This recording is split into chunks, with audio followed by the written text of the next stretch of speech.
meeting you where I know where we were. I was promoting the show. Mary Beth Conley at the WREG. That's right. I think me and Junior from the Steve Harvey Morning Show was there. It was three of you guys together. Okay, so I don't know maybe who the that other was one. it. The other one, yeah, it probably was. You probably had a promoter or bodyguard, somebody else with you. Yeah. And we so were three of y'all. promoting the comedy club, and I met you and the other young lady, Tam. And y'all were in there talking about y'all business. We gonna get into later on. And I think we connected on Facebook and we took pictures. We did. Yeah. And we've been connected ever since. That's right. That's a good way to start the show. Thank y'all. This is another episode. I'm comedian Ambrose Jones, and I have a special guest here, Miss C. Denise Richardson, a.k.a. Miss Rich. That's Rich. That's what she want to be called. That's right, Rich. I like that. How you doing? I'm doing great, like I look. You doing good? Very beautiful. I didn't say good. I said I'm doing great. And you know what? The one thing about this show, I just wanted to showcase some influential people here in Memphis, Tennessee, and all around the world. And I had to get some beautiful black women on the show. I appreciate it. I really do. So before we get started, let everybody know where you're from. Not really. They really don't. They don't know where I'm from. But I am originally from Arkansas. I'm an Arkansas girl. Okay, what part? They hear me talk and they can tell. But anyway, I changed that voice to a business voice.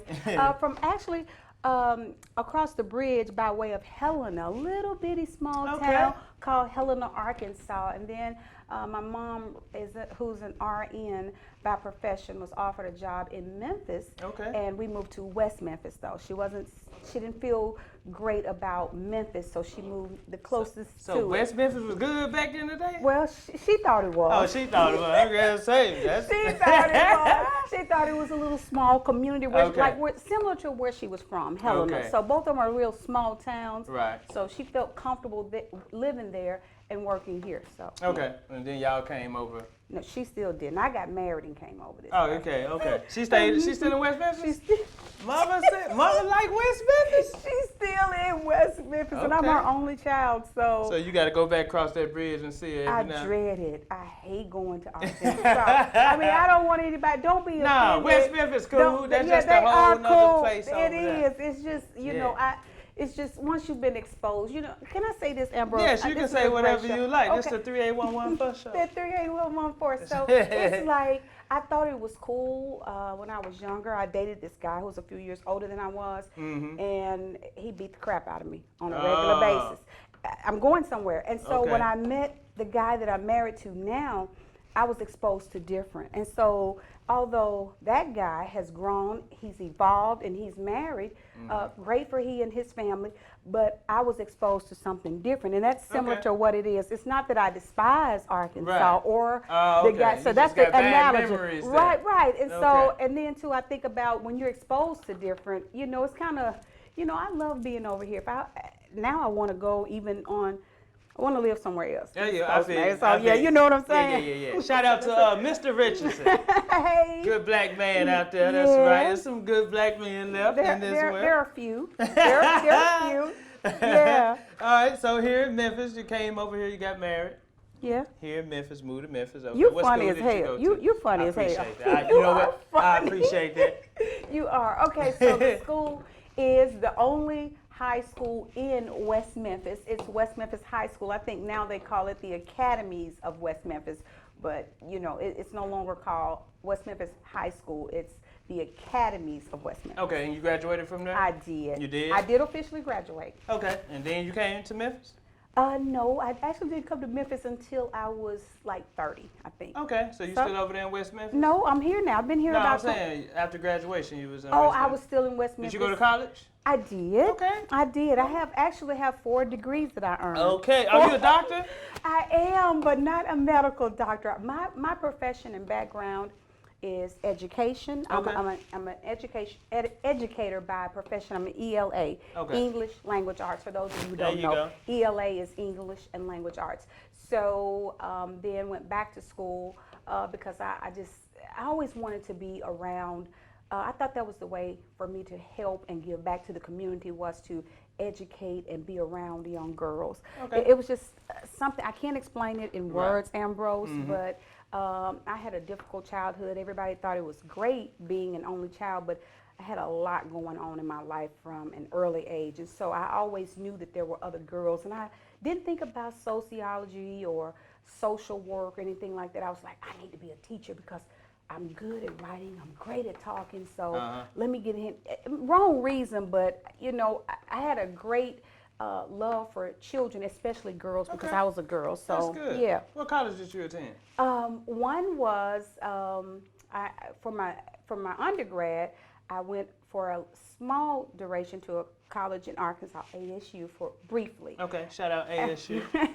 And pregnant and 19 years old with my first child, and just didn't feel good about myself. Long story short, I went back to school, received my degree in education from Crichton, a Christian college. I heard of that. I heard of Crichton. Where is that located? It was here. It was here, Okay. and it's no longer here. Okay. But I went there for the Christian background. I thought I had an epiphany during that time of getting my butt kicked and for years, and then finding myself and dropping out of college and going back. So I went there, and then I went back to a different college and received my master's of education, curriculum and design. Then that wasn't enough. Curriculum and design. Design, what is that? Because we don't know what that is right there. So curriculum and design has to do with what's actually going on right now around the country with this COVID. It's where you are able, through your studies and experience, to access and pull and glean different materials to see what would be best suited for the audience that you're targeting. So I put together curriculums is what I do. All right, so then. So mine has a lot to do. That was in secular school, but because I'm also a believer. I'm an ordained minister. I don't tell that very often. I wanted to be able to also present curriculums that also favored melanin children, if you understand what I mean. Our kids. Yeah, our kids. Ain't nothing wrong with that. Yeah, because listen, Ambrose, a lot of the curriculums that are out here, I don't even have the percentages right now. It ain't for us. It's not. No, it wasn't written by us. No. I mean, they're Christian. I mean, I can name so many of the curriculums, even McGraw-Hill. If you do the background on any of the public school systems, whether it's Arkansas, Tennessee, Mississippi, Georgia, any of these curriculums, they were not written by us. And a lot of the history, a lot of the others, they're not. They haven't been pulled we have to be unlearn accurate. And relearn. Yeah, so I am qualified to do that kind of stuff. Okay. And right now I'm working on some things. No, we'll get into that later, but I have some colleagues, and we're working together to put our own curriculum together. For our kids. That's good. Yeah. Because growing up, all the stuff they taught us in school, they really had us believe everybody was white, Jesus was white.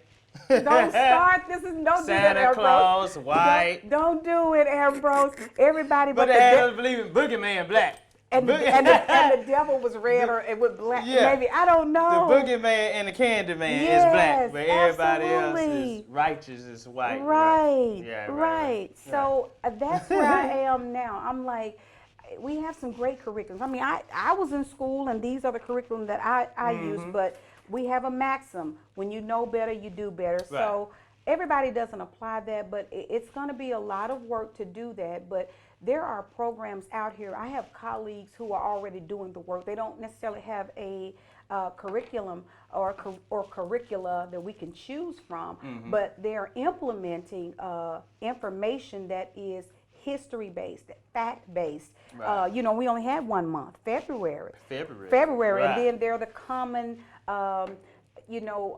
role models that we see. I mean, of course, now and more recently and more importantly, we have the former president, number 44, Barack Obama. But prior to that, who did we have? We had St. Malcolm. Everybody wanted to say Dr.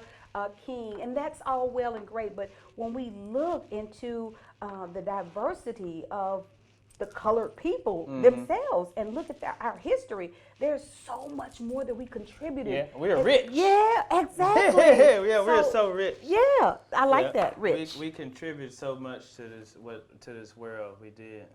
this whole, you know, look country. how you're thinking. This Look how whole you're country doing. was built on our hard labor. You know what I mean? Right. So yeah, we do. Yeah, I try to. You know, I've been reading to my son since he was born. You know, since he was in the stomach. So we do a lot of that reading on us. That's what we do. That's what it's about. And so now, Because if you don't know, you don't know where you're going unless you know where you come been, from. right. And so it doesn't take the HBCUs necessarily. I'm not against HBCUs. I'm just saying it doesn't have to wait until they enter college. There are some responsibilities that we have, Ambrose, just like you said, as parents. Yeah, as parents, to teach. Yes, to educate our children on, you know, not necessarily pushing them towards any political party, but just laying the facts out for them and letting them know that, you know, this isn't necessarily what this looks like. What you just talked about. Right. I really didn't want to say it, but No, you know, that's good. the Jesus I'll all. I'll Well, I will too, because I am a candid conversationalist. But I'm just saying, you know, put it out there. This is just a picture, and we can get into what that picture looks like, but it doesn't line up with what we're reading and teaching. So it's a lot of just discrepancies, and so it's up to us as parents to do what we can. And we appreciate you for doing that, working on that. Thank you. So, doctorate degree. What school did you obtain your doctorate degree from? Okay, that is Jacksonville Theological Seminary. Okay. Right. So it's a Oh, it's in doctorate theology. It's in ministry. Ministry. Yeah. Okay. And I have one master's in education, one master's in Christian counseling, because it's much needed.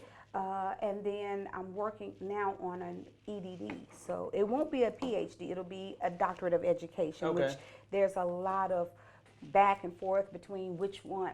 See, I don't get into all of that, you know, is the PhD more profound than the EDD, but I am an educator who has been in administration, meaning I was the academic director, which is the same thing as a principal, and I just feel that for me, the EDD route is the best way for me. Okay, so you are ordained minister. I am. So who cusses a little bit. Okay, so all ministers they curse out of church. So you can preach. That's what you're saying? Well, that's what they say. That's what they say. So you can start your own church and start preaching. Well, actually do have a church.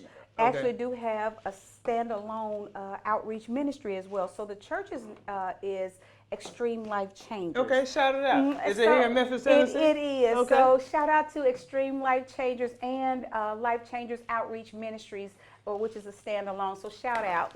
Okay, and y'all got service on Sundays? We don't. Oh, we don't have service on Sundays. Our day, and this shocks some people, is Saturday. We honor the Sabbath. What time? And we're not Seventh-day Adventists, although I respect all religions because all of us have to come into an understanding of who He is, and it's not necessarily for several denominations the Jesus that we've been portrayed to see. Right. So I want to say that because I want people to know that you know, He is the only way, but it doesn't mean that what I am saying, you know, He has to be this or that. No, So what you're saying is don't worry about the messenger, get the message. Yes, absolutely. That He is the way to the Father, you know. So, but yes, our service is at 5 o'clock. On Saturday. On Saturdays. And it lasts till what time? About 6:15. Okay, I can handle that. On a Saturday? Okay, that way I can go on out and do my thing after that on a Saturday. Yes, you can. And I can chill on Sunday. But we used to have services on Sundays, Ambrose, to be honest. We did, but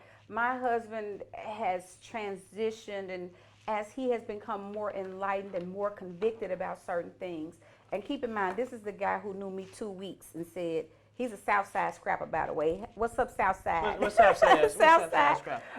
That's in South Memphis. I don't That's know. where Southside I'm from. High. That's a good dude. High school. Okay, if he's That's a good. South Memphis. Yeah, I'm a South Memphis guy myself. Well, he knew me for 2 weeks and like, you're my wife, and 3 months later we were married. That's 23 years ago. I ain't did that yet. 23 years ago. That's some confidence right there. You my wife. I ain't even said that. He said that, but I think now he's been rethinking. But I told him, remember Johnny Taylor? It's cheaper to keep yourself until this last one gets up and out of college. you better keep me because I'm going to take you for everything you get. He been thinking about it now. He's like, damn, what made me say that? What the hell was I thinking about? Can I put something? And it wasn't the WAP. It wasn't the, it wasn't. Ordained minister right here talking about the WAP. Right. Only on the 3811 first the 3811. I love it. But it's serious though. I love women to the degree that, see, I identify with women in a different way, Ambrose. I know about being broken, about being hurt,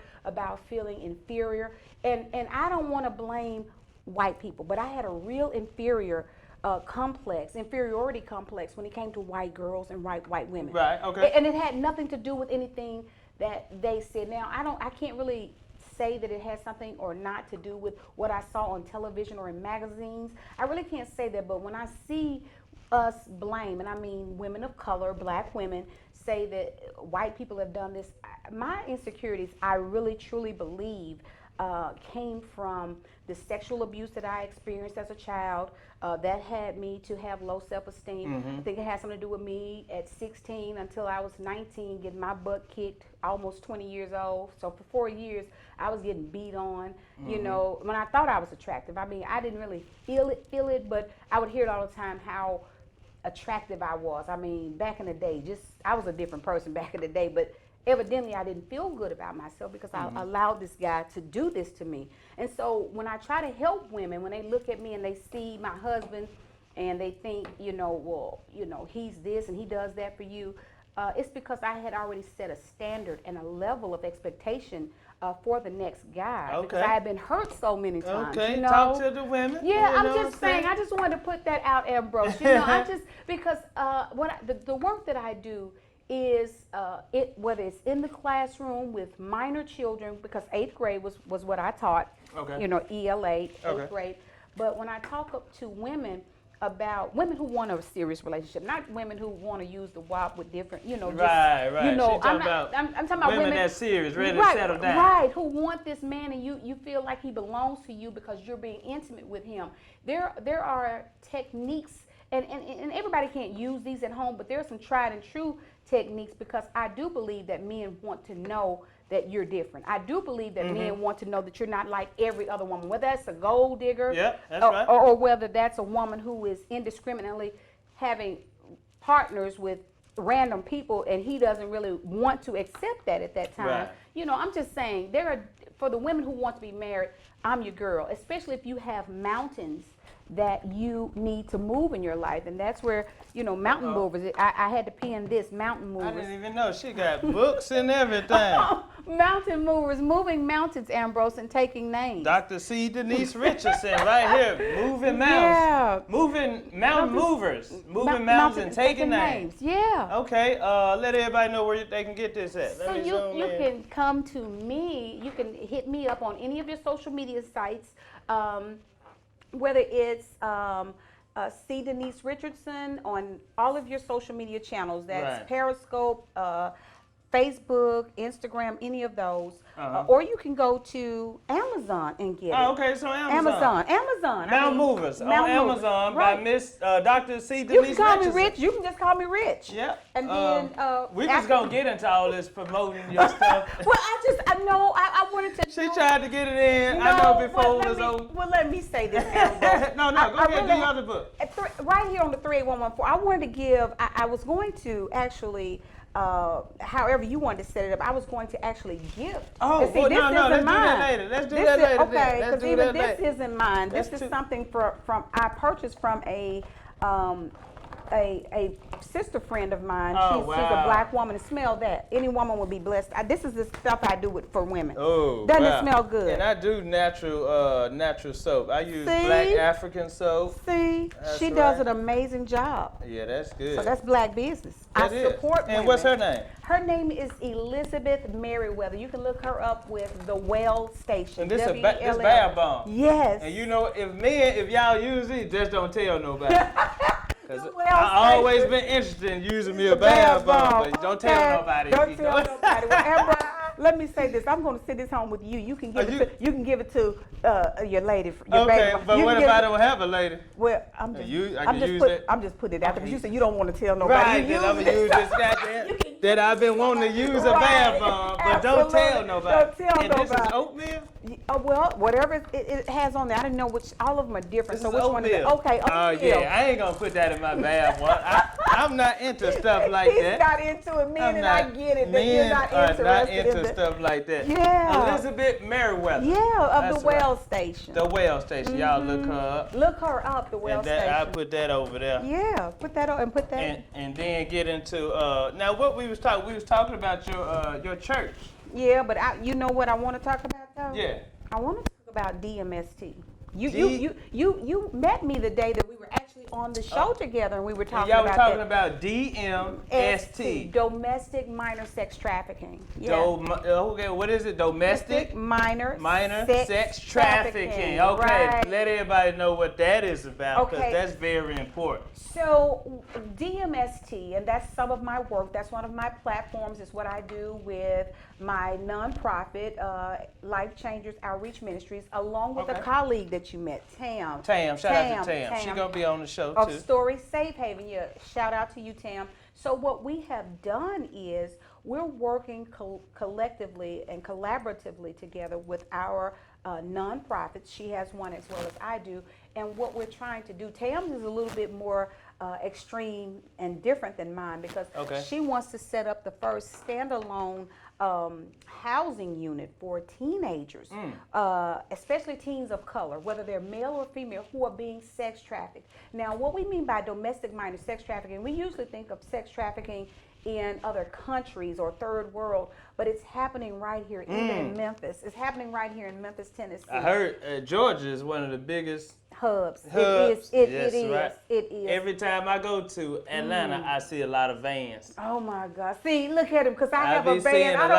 Sometimes it's vans, and sometimes it's not. Sometimes the news got us thinking every time we see a white van, you be like, you know what? It's some kids in there. And I have a white van. There. Be quiet. You can hear. Oh my goodness! Ambrose, he's a comedian, so he's get your joking. arm off me. Okay, go ahead. He should make it light, because it's difficult for a lot of people to realize. But there are parents. There's familial trafficking. Familial meaning it's parents. Sometimes you probably haven't even noticed that. So it's parents that selling off their kids. Even right now during COVID, to get the rent paid, because mortgages are being we're being. So you can get money for your kids. Yeah, their parents, and it's unfortunate, but it's real. If you don't believe me, look it up. You can look it up yourself. It's been going on for so long. And the government has chosen not to do nothing about it, because it's $1 billion industry. Multi-billion dollar industry. That's right. Drugs and kids sex trafficking, they ain't gonna do nothing about it because they profit. Okay, go ahead. But and he's right. And see, that's the thing with me, myself, and Tam, and I have other colleagues as well who do the work. It's unfortunate, but once these children are found what we call prostituting, and let's get that out of the way. Children cannot be prostitutes. Let's stop saying a child prostitute. Right. That's a misnomer, and it's an oxymoron. In none of our states can a child legally prostitute, not even where it's legal. They can't. Children cannot. You think about it. Even though there are laws about emancipation and all of that stuff, in most of these United States, children have to be of a certain age to be able to consent to even certain, whether it's liquor, tobacco, or whatever. It's similar with the sex. So there are parents, there are guys who groom boys and girls online. And right now, I just want to put a PSA out. Parents, be parents. And what I mean by that is, I know you want to respect and honor your children's privacy, but know what they're doing. Know what's going on their phones. Ambrose, you're much younger than I am, but I know that when you were young, you didn't have a cell phone. No, I didn't have a cell phone. Your parents could bring the house phone, right. That's right. And so your parents could listen in and see and even bust you out. Ambrose, get off that, if they chose to do that, and could hear your conversations. These days, children are in, and even innocent game room. You know, I know boys love Fortnite, and even some girls, they love Fortnite. They love Roblox. They love all of these. And there are pedophiles. There are traffickers in these chat rooms posing as children. And they become so friendly with our children. And sometimes children aren't getting what they need in the home or even in life. I mean, like me, as a child who had low self-esteem because of sexual abuse and being an only child, I was left to myself a lot because my mom was an RN. I think that had this technology been around, I could possibly have been some help. I could have. Check somebody for some help. I could have, and been out here being trafficked. And you won't believe it, Ambrose, but one of my former students from Arkansas was locked up for almost 10 years for trafficking. A young black man, and he was. It hurt me to the point that I cried when I saw all the texts and everything. He's out now. Right. He's only about 34. I think. He was selling kids. That's what he was doing. Well, once he got out of high school, he had a great career ahead of him. He had been given a scholarship to one of the Arkansas colleges. I mean, really great. They looked for him to be in the pros. But what happened in between, while he was at the college, he was actually, because he was a hometown guy. You know, some of the girls looked up. You know, some of us girls, you know, when we're younger, we look up and have crushes on. And so he was taking advantage. He and his white girlfriend, and he was black, were taking advantage of a lot of these girls, and they were caught eventually. And he spent major time in federal prison. Wow. And I hate that because it just money. I mean, the career and all of that didn't matter to him. He risked it all to get into. So I just think some brokenness is there aside from the money, because you know, money is a big factor, but you can sell drugs and get money. But the thing about, you can sell your own body and get money. But you ain't it's something that nobody else, especially a child. Right. You ain't got to sell nobody. But you know the thing about it, traffickers use force, fraud, and coercion. So those are the three that they use: either force, fraud, or they coerce a child. And what's even worse, what's more is, once they do one of these things, because a guy can pretend to be, want to be your boyfriend, whether it's a girl or a boy. Because if the boy likes boys, you know, the trafficker can groom him. Right. He can groom him to do whatever he basically wants and needs him to do. And what you don't understand, and we don't understand as a community, is with drugs and with weapons, you have to re-up and go purchase more merchandise. But with the body, you don't have to re-up. Right. You keep using that same body. You got to do is just tell them to go take a shower. If they want to do that. If they want to do that. And believe it or not, you don't have to be mobile. You don't have to take a person from place to place to place. You could set up shop right where you are. I mean, whether it's a vehicle, whether it's your home, whether it's wherever, and they come to you. It's like a revolving So that's sex trafficking. If I have, not me, but if someone have a young girl and they are prostituting out, that's considered sex trafficking as well. That's what trafficking is. I know we think about it as we think it prostituting. Yeah, I got this girl working for me, but that's sex. I didn't know that. It's sex trafficking. That's what it is. I've never been a part of that. Yeah, well, it's good. It's good. You need guys like you who aren't looking, because you got judges, you got attorneys, you have physicians, you have educators. I mean, look at Sandusky, which is CSA at Penn State. Now, he wasn't a trafficker, but look at all those boys. He was having sex with all them boys. All the boys, and we wonder why boys have such identity issues. I don't want to call them homosexual. I just want to say they don't. That's what we call identity issues. They are not homosexual. Now, at that young age, I just feel like it's too young for you still peeing in the bed. How in the hell you gonna tell me to call you a girl now? Me. You don't get your ass in there and clean that room up. Yeah. He's funny. 38114. Nowhere else but 38114. That's what my mama would have told me if I would have came to her and said, hey, I want you to call me Ambrose no more. I want you to call me Ashley. Well, my mama was like, boy, if you don't get your ass. Right. It's just, and I liken it to your first experience. You still pissing in the bed. I mean, and with me, women are traffickers as well. They're abusers. I mean, I had some of my former students. Really, these boys, because they were athletes, they had been intimate with older women, and they felt like they could push up. I was in my 20s then, you know, it's before I was married, and a few times afterwards. But they really thought that they could step to me, and I was a pedophile, and I would actually sleep with them. So what I'm saying is, once they've been exposed to something, they think that's how it is. There you go. Right. There you go. And people don't think that this stuff is going on right around. It is right in our communities, and we do just look over it to a certain extent, especially if it's not happening to one of ours. Well, it could be, and we don't even know.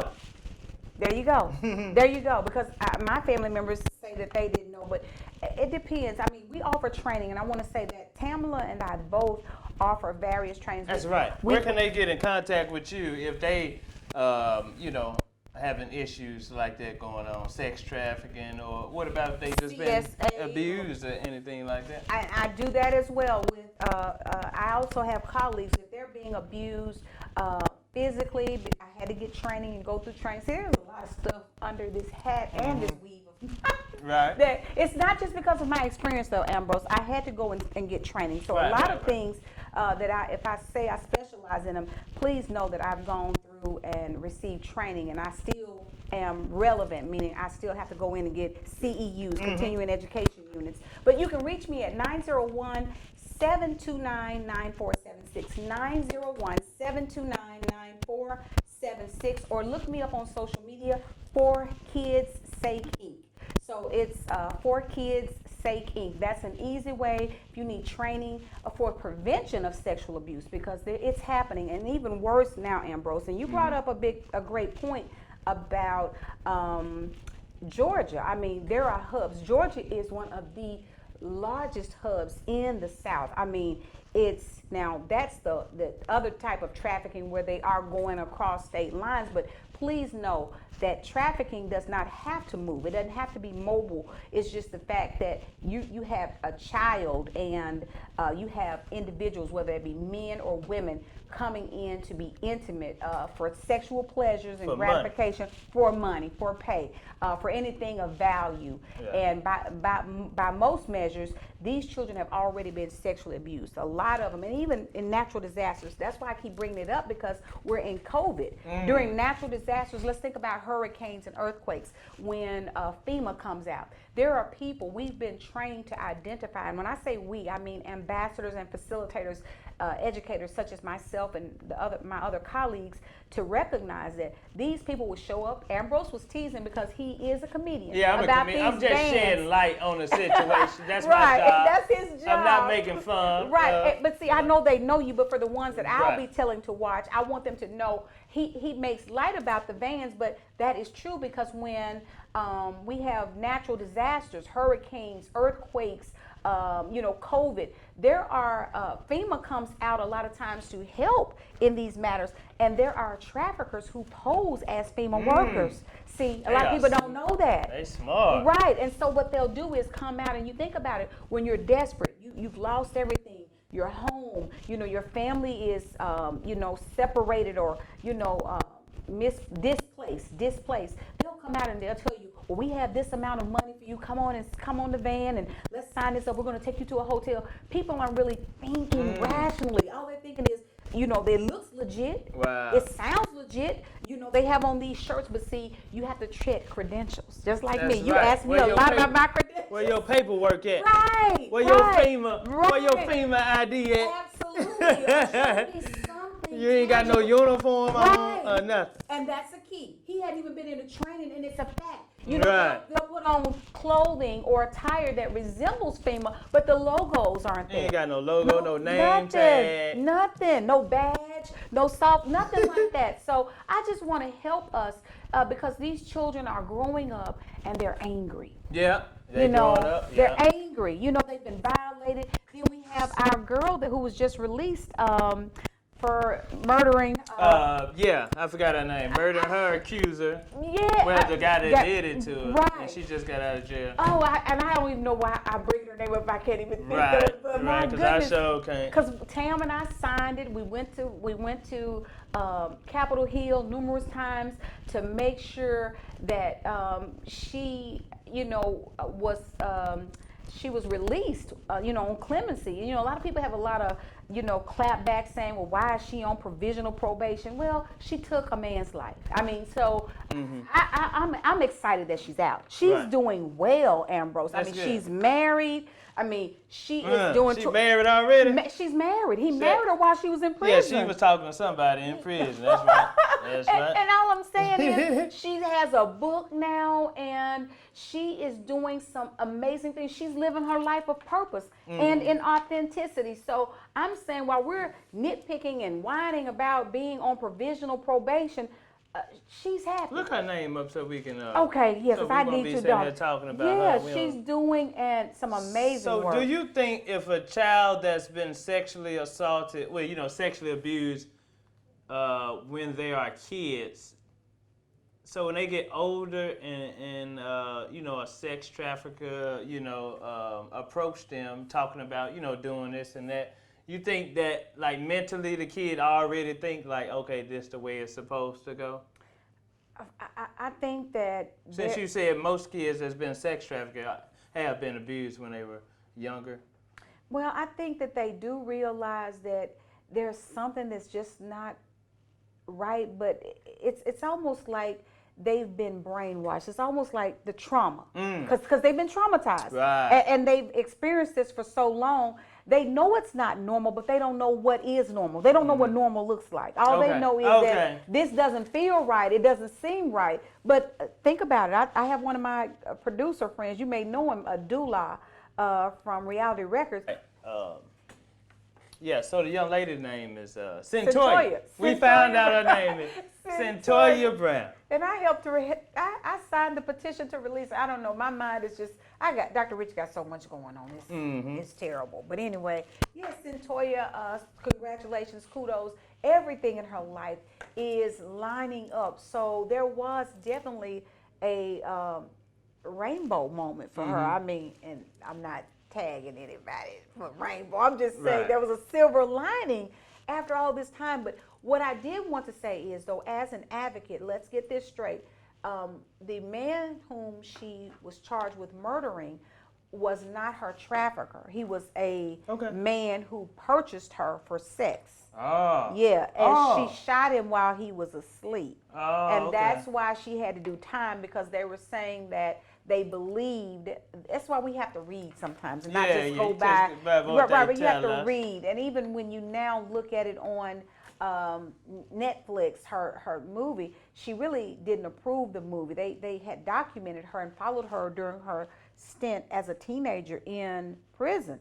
The girl is so articulate. I mean, she's always been bright, but she got caught up, and this is something that we don't like to talk about in our families, and I mean black families, is sexual abuse. See, it was generational. Her mother had been molested by this guy. Generational curse. And the grandmother knew that her daughter and the granddaughter being Centoya, were being molested by this same guy. See, we just got done talking about that. Right. So Centoya grew up in a dysfunctional family environment. And she eventually, was adopted by a black woman. A black woman who visited her. I mean, she, as a young child, she was, but that she had already been predisposed to sexual abuse. See, her mother was, I don't like to sound like Judge Greg Matthews, but she was a crackhead. He called people a crackhead. You're a damn crackhead. I know a crackhead when I see one. You're saying that, or